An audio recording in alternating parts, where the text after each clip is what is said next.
يسرنا تكريم أبنائنا الطلاب في التربية العسكرية خاصة بالترتيب. ها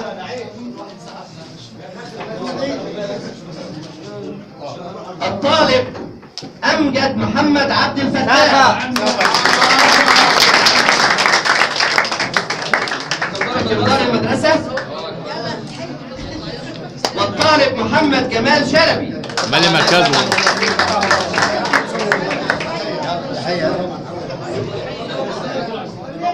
والطالب عبد الرحمن محمود مضحك عبد الرحمن، والطالب عبد الله محمد صابر،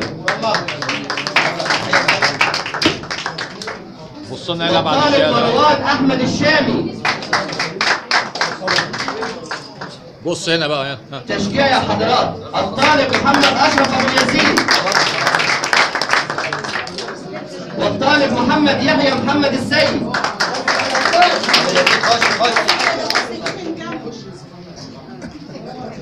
الطالب فارس محمد يوسف،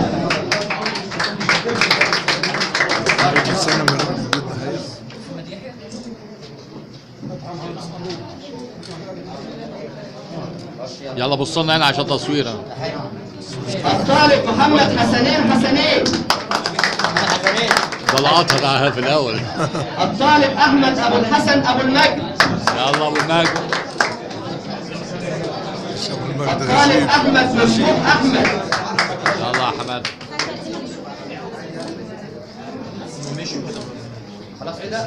الطالب صلاح الدين اسامه،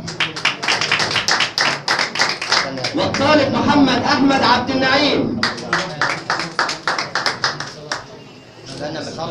ولا يفوتنا تكريم الاستاذه زينب سعد موجه التربيه الفنيه وجميع طالبات التربيه العملي كل باسمائهم على ما بذلوه من جهد مشكور في المدرسه.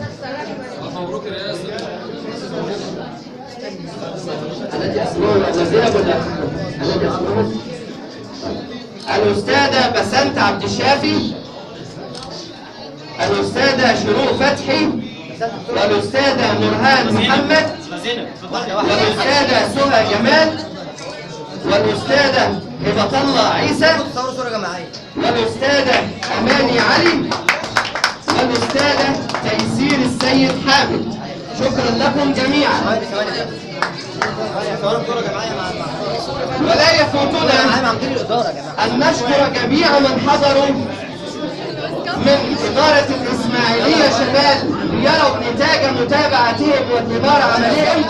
الأستاذة سهير تمام مدير متابعة شمال الإسماعيلية، والأستاذ علي السكي مدير العلاقات العامة بشمال الإسماعيلية، وكل من حضروا خشية السهو أو النسيان. وكل عام وأنتم بخير، ونراكم دائما في المناسبات الطيبة والسعيدة. دمتم لنا راقين، وكل عام وأنتم بخير.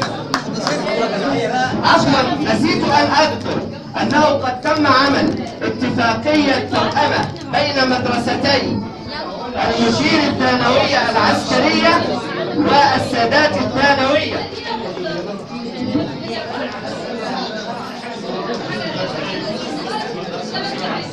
تقوم على الاشتراك في الحفلات الخاصة بالمدرستين من خلال إعداد التشريفات العسكرية والعروض، تبادل الزيارات بين المدرستين والتعرف على الإيجابيات لديهما ومعالجة السلبيات، تبادل الخبرات بين المدرستين في الأنشطة الصفية واللا صفية، وعمل إذاعات مدرسية متبادلة كل أسبوعين لتبادل الخبرات الإذاعية، وعمل يوم رياضي بين المدرستين لخلق جيل من الموهوبين.